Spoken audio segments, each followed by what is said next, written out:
Australian musician, filmmaker, author, and Fortem Australia ambassador Paul Field has created an incredible album called We See You as a tribute to emergency service workers across Australia. The album acknowledges all the first responders who do extraordinary jobs every day and the families who stand behind them. It also features 10 of Australia's most talented songwriters, including Little Quirks, Dog Trumpet, The Wiggles, John Schumann, and more. Here's our chat with Paul Field. You are an ambassador for Fortem Australia. I'd love to know, why is this organisation so near and dear to your heart? In simple terms, I know and am related to quite a few first responders, like mates and relos. That's it. I know the work they do is so valuable, and I want to say they're vocations. They're not ordinary jobs.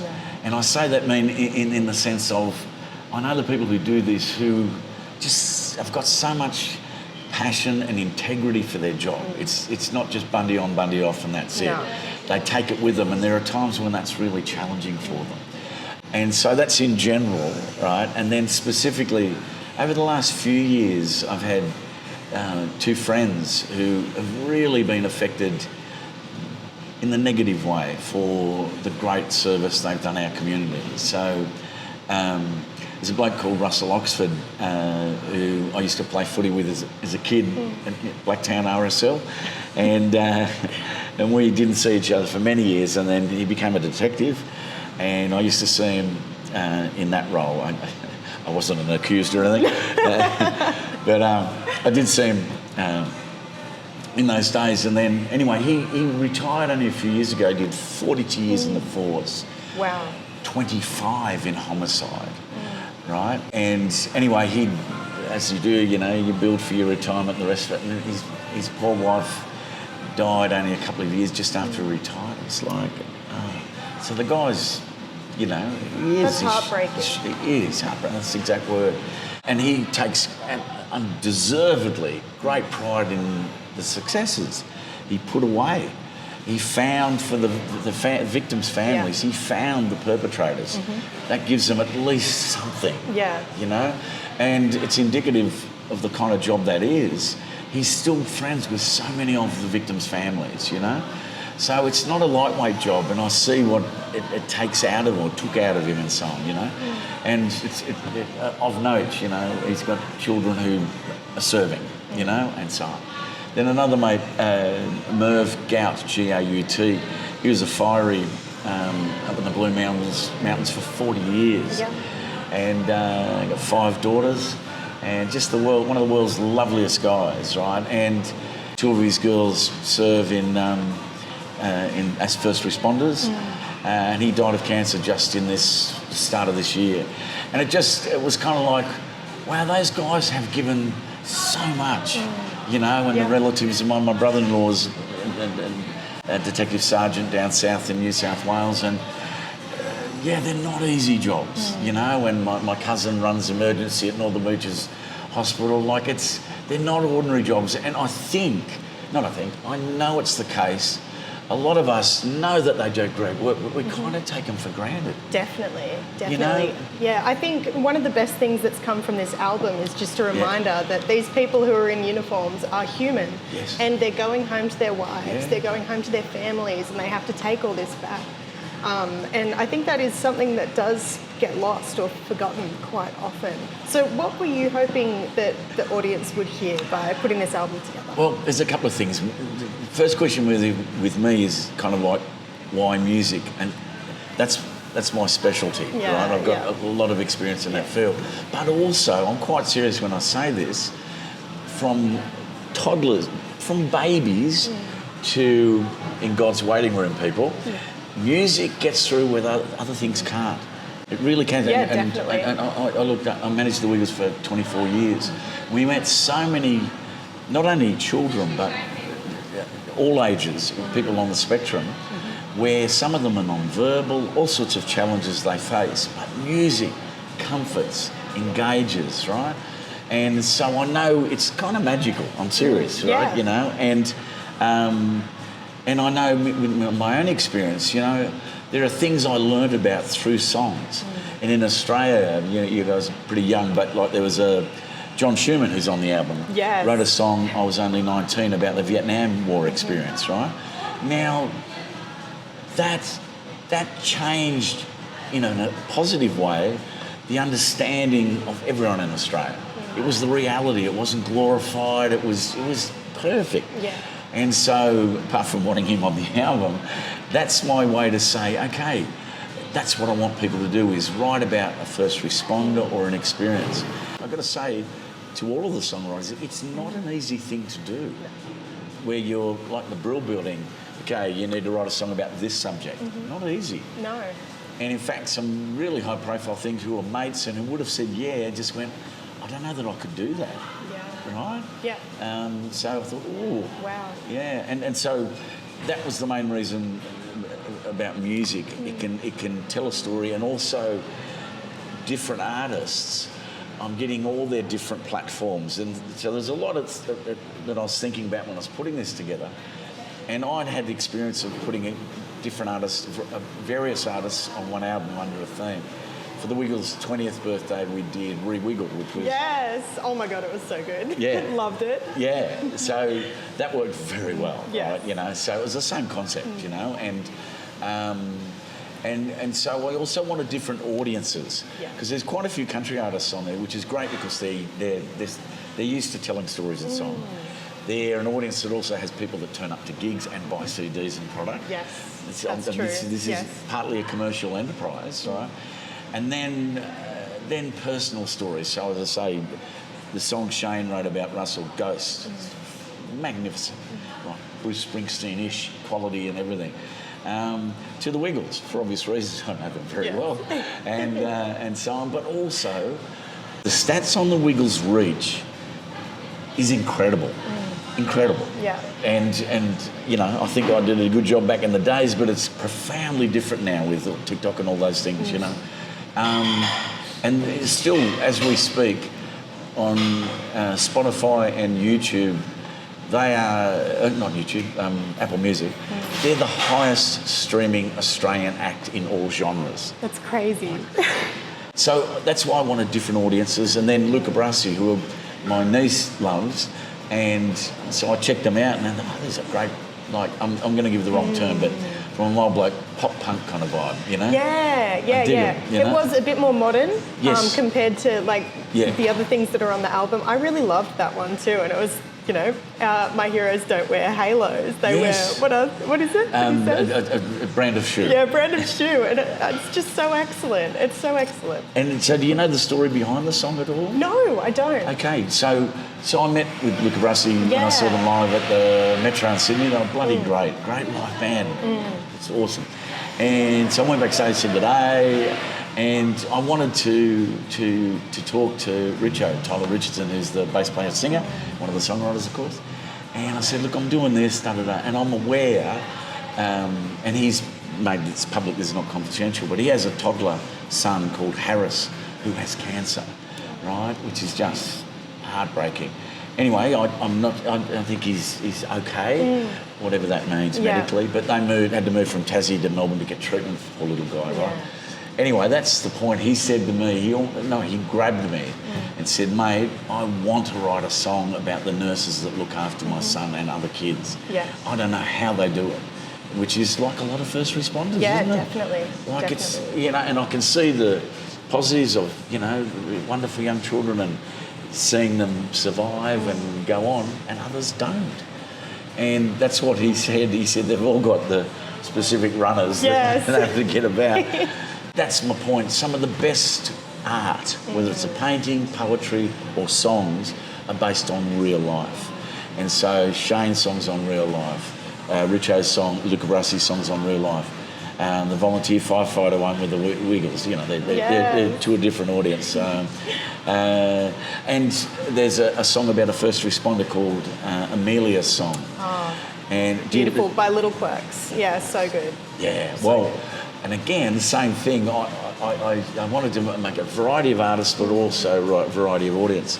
My cousin, who's a nurse, and she runs emergency, her niece has just finished her paramedic training. And she, in high school, was a water polo star. So she's a very physical, strong girl, which is awesome. And probably in another age, she would have been a nurse, or many other things. But she's got that vocation to help people, to look after people. But the paramedics is the choice. And she and there's half a dozen of her mates, all young women who are doing this. I'm like, you beauty. So while the telling of some of these stories and songs is about how hard it is, which it is, and leaves its toll, I also wanted to put the positive side of this, Yeah. And so Little Quirks are young women as well. I love their work. Brilliant. And I said, look, talk to her, meet her. And so they've done one about her. Yeah, and so did you pair the artists up with people who have lived experiences, or what was the kind of briefing? Yeah, well, the general brief was, want songs about a first responder. And if they said no, well, that's the end of the discussion. If they said yes, I'd suss it out. And like I said, some of it kind of fell in my lap. And Kevin Bennett, who sings the theme song, he's been in The Flood. He's just known, and I'm a fan of his voice and songwriting. Yeah. And the brief for everyone, if it's not necessarily specific about volunteer firefighting or whoever you're going to write about, I want to put a face to all of these. Yeah. Because that's it. And he came back to me after a couple of weeks, and classic fair dinkum humble artist, because he's awesome. He is. And he said, mate, you know a lot of people can't get someone. I'll write it, but get someone else to sing it. No, I bloody love your voice, right? Anyway. But he came. This is after he told me that he said, "I've got a title for the song." I went, "What is it?" He said, "We See You." I said, "That's perfect." Yeah. And I'll try and avoid talking about the Wiggles all the time, but they're a great example, and this is from a lot of great artists over the centuries. To make complex things simple is a real gift. Definitely. And an art. Not everyone can do that. And, in the courts, a judge will get a brief where they're trying to swamp them with too much information. And the skilled ones will be able to go, okay, basically what you're saying is this? Yeah. Oh, yes, Your Honour. And same with the Wiggles. That's one great takeaway from their early childhood education. And it really is a theme for all entertainment, is to keep it simple. Yeah. Right? So I've given it for decades the idea of concept of promoting healthy eating, which when they first left university wasn't a big thing. Yeah, okay. It wasn't, right? But they were passionate zealots from university and mama. And so, and this is an early childhood thing, but applies to all of us. Rather than saying don't, promote what you can do. All right? So don't eat chips is not going to work. Yeah. And in 4 words, they extolled the virtue of healthy eating, fruit salad, yummy, yummy. Brilliant. But it is. Yeah. Right? I've met with ad agencies across the planet who complicate things. And I pitch it to Anthony, he goes, how about this? I'm like, that's it. So with this, the same thing. We See You. In 3 words, he got it, and so on. So that was it. And then it's mainly mates and friends, So Ellie Mae Barnes, I managed her for about a year, and she's one of my dear friends. I'm hoping to work with her again next year sometime. Have you seen the show Headliners she's in? No, I haven't. Then I'll get onto it. Recommend. So it's a co-production with Endemol Shine and ABC TV. And Bus Stop Productions. And Ellie Mae has cerebral palsy. I don't know if you knew that. Yeah, okay. No, I didn't know that. Okay, so 2 things. Sorry, this is the ex-teacher that's bullying okay. you here into this stuff. But the homework is there's an Australian story show on her because no one really knew she had cerebral palsy, right? It was kind of from her own benefit and other one, just hidden. Not from her dad or mum or anything, just... she needs accommodating and she didn't want to be seen as that way. And then eventually went, you know what? Yeah. So she did Australian Story, which is to let people know, okay, I've got a disability, the world needs to be aware of us, etc., etc. And anyway, this year, and I was involved just in the initial discussions and I had to move on to another project, but all those 3 parties I mentioned, doing a show which has now been shot and there are 5 episodes, they're up to watch on iView, I think, all of them. Okay. And it's basically getting musicians with a disability to form 2 groups, right? And then play at a festival. Yeah. So, and they, again, it was all going to be just positive and encouraging, rather than, The Voice where you see the bad auditions and all that. No, none of that. Yeah. They do all the research beforehand. They audition and say, okay, you're a good singer, and then they appear before the panel, which is Ellie Mae, Tim Rogers from You on the Line, Ella from Hooper. Yeah, thank you, Ella Hooper. I remember seeing the photo of the three of them. Oh, there you it's all go. coming to me, but I haven't seen it yet. I need to watch it. Please do. Yeah. It's really, for all of us, it's like, oh, geez, and like I said before, music is the enabler of these people. It's what gives them joy or a self-esteem, whatever it is, And so she's done that this year, and it was interesting. Some things are meant to be, kind of thing. Anyway, as you can see from that rather extended answer, I know Ellie very well, right? And so she sings a song on it.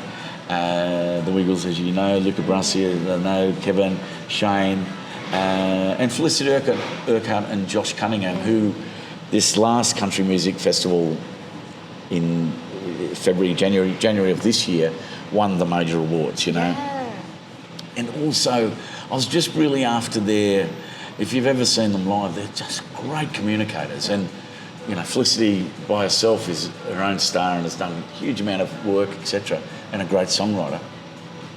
And her partner now is Josh Cunningham, who was in the Waifs. Yes. Right, just so I don't need to sell you that on the Waifs, right? And I saw them again. It was meant to be. I went and saw them up Katoomba when I was just moving on this project, and I went, okay, they can do this easy. And I'll tell you the reason. And again.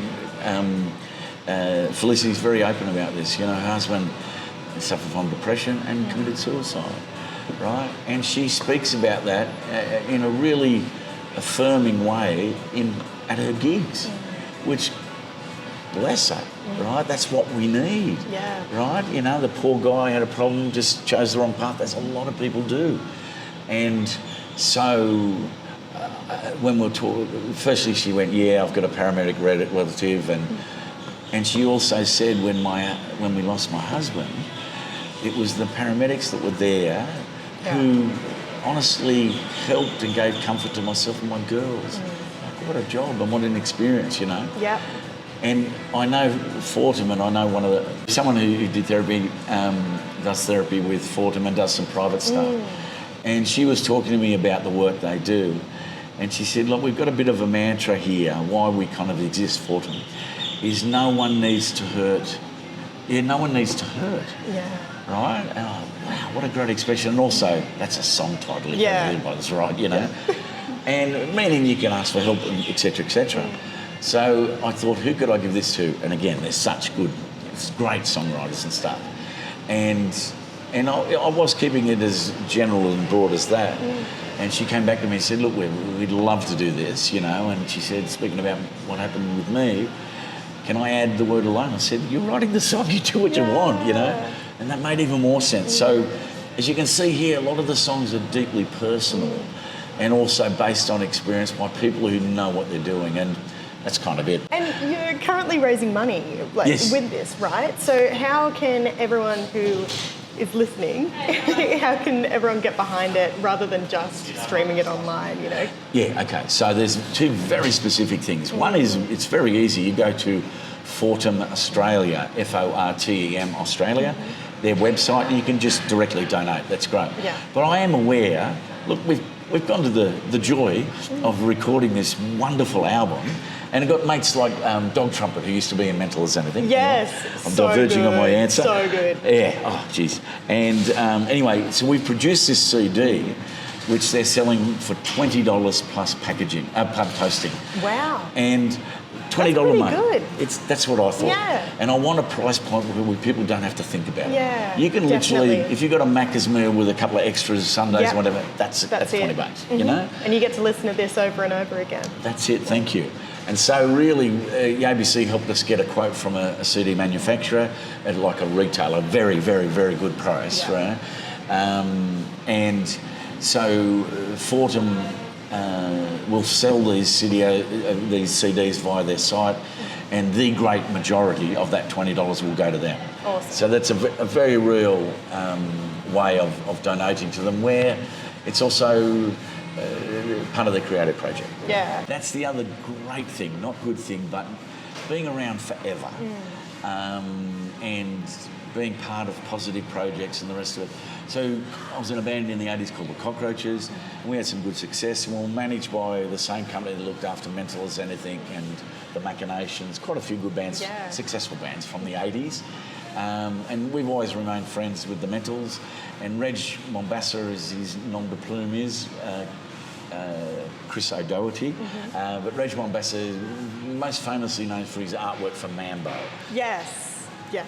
And of course the Sydney Olympics, they had his fantastic... Yeah, iconic. Absolutely iconic. That's it. Yeah. And when I was talking to... I rang Peter, his brother who's in Dog Trumpet and was in the Mentals, and said, look, this is the project, I'd love you to do this. And I worked with the Mentals when I was managing the Cockroaches. We got them in to do some songs with us.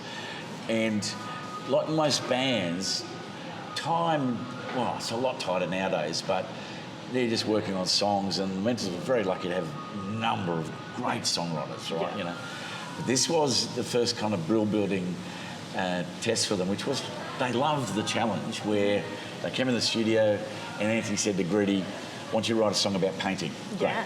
"Why don't you write a song about blah blah?" And they loved it, right? You know. But the process nowadays is, because they're real artists, Peter and Reg, and they paint a lot, etc., etc. And he said, I'm normally pretty slow with this, you know. Anyway, he said, I can write a song about a flood. In fact, I've started a song, why don't I make about Lismore floods? I said, perfect. So that was happening. And then he rang me one day and said, my brother's got a lot of artwork about Australia, you know, like floods, fires, and God knows what. Yeah. Do you want to use some of it? Oh. So generous. Incredible. Seriously, Yeah, right? You know. yeah. So they sent me a amazing. whole bunch of things, like take your pick. You know, so generous. Yeah. You know, and Jeez. and the cover, which I'm sure Yes, you've seen, it's beautiful. like you couldn't get better. Yeah. Because a lot of getting an audience, one of the first steps is either the title or the look. Yeah. And I had someone wonderfully put together a very cool looking but kind of corporate look, which had like a silhouette of a fiery and you know, whatever. Yeah. It was great. It looked really good, and that's the brief I gave. Well done. But Reg's work, oh my God. But you immediately connect with it too because of all the nostalgia. Yeah. It gets your attention. Yeah, it does. So anyway, there you go. I couldn't not speak about those guys. No, perfect. That was actually what I was going to ask you yeah, about. it's okay. Sorry. No, don't be sorry. Thank you so much for spending some time with me today. It's been such a privilege, and I hope that everyone goes out and grabs themselves a copy of We See You. Thank you so much. Fantastic.